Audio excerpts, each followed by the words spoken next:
বাবা, তোমার সাথে আজ আমার কিছু কথা আছে।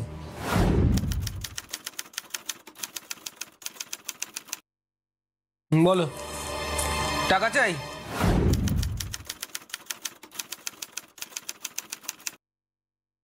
না, সে বিষয় নয়, কথাটা সুমিত্রা মাসিকে নিয়ে।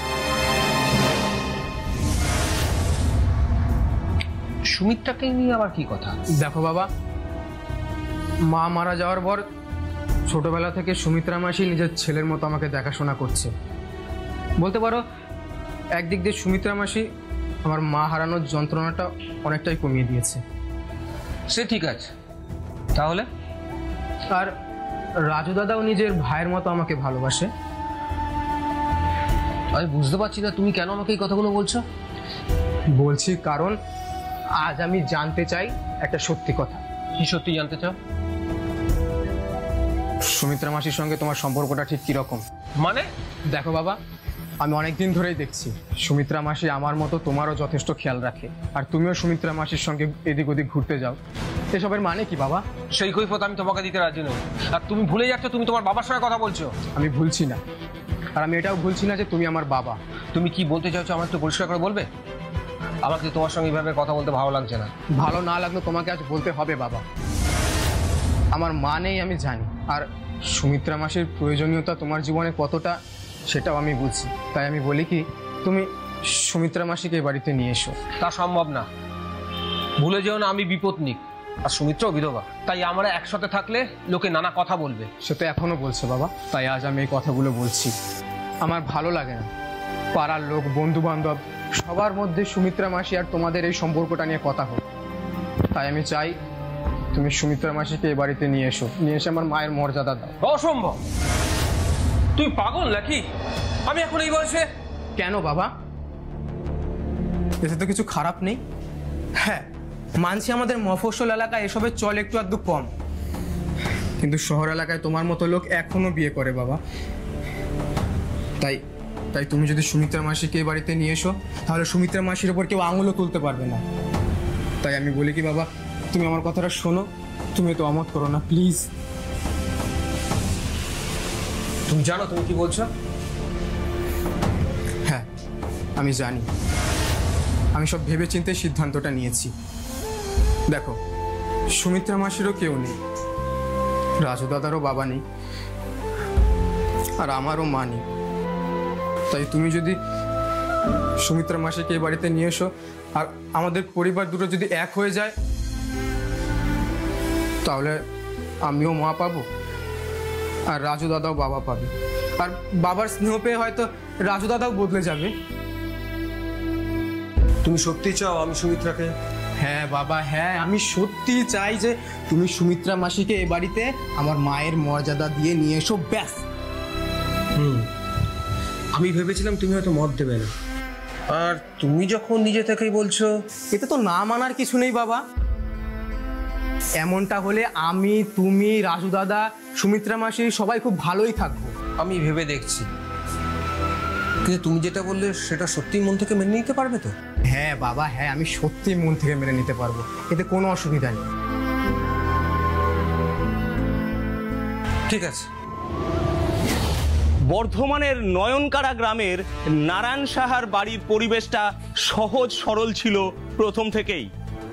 নারায়ণ বাবুর ছেলে সুমিত তার নিজের মাকে হারাবার পর নিজে দাঁড়িয়ে থেকে তার বাবার সাথে তারই এক দুঃসম্পর্কের মাসি সুমিত্রার বিয়ে দিয়েছিল। কিন্তু তারপরেই এই পরিবারের ওপর নেমে আসে অপরাধের কালো ছায়া।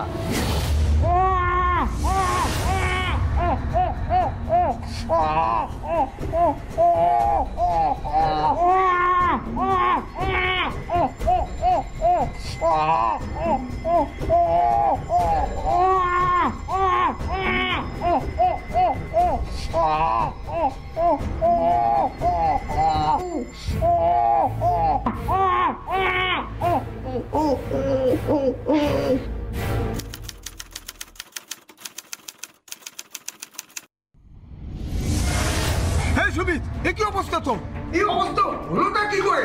দাঁড়া দাঁড়া, আমি আসছি দাঁড়া। সুমিত,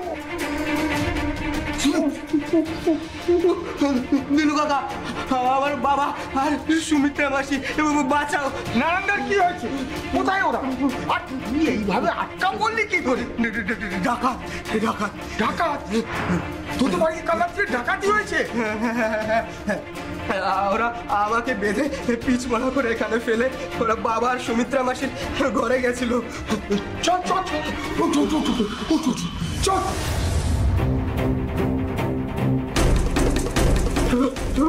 বাবা, সুমিত্রা মাসি।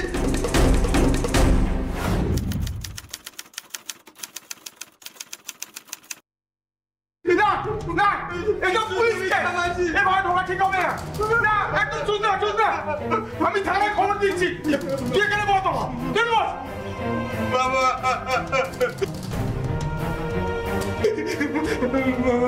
মাসি।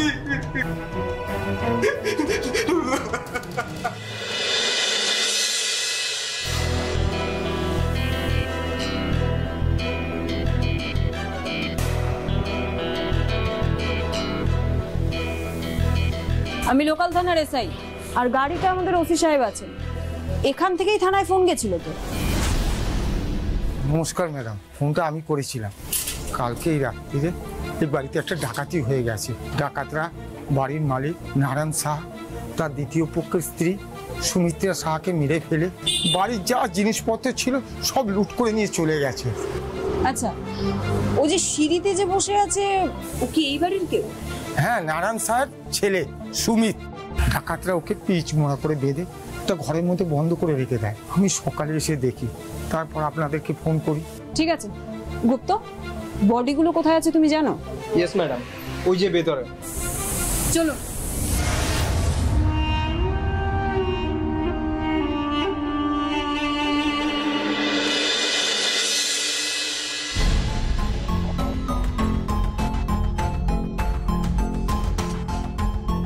কাল রাতে কি হয়েছিল আমাকে ইন ডিটেল একটু বলতে পারবে সুমিত? হ্যাঁ স্যার। গুড, বলো তাহলে। কাল রাত্রে আমি একটু তাড়াতাড়ি ঘুমিয়ে পড়ি স্যার। ওই রাত 1টা-1:30 নাগাদ পাশের ঘর থেকে কিসের একটা আওয়াজে আমার ঘুমটা ভেঙে যায়। তারপর আওয়াজটা কিসের আওয়াজ সেটা জানার জন্য ঘরের লাইটটা জ্বালিয়ে যখনই পাশের ঘরে যেতে যাই, তখনই হুড়মুড় করে দুজন আমার ঘরে ঢুকে পড়ে। আর ওরা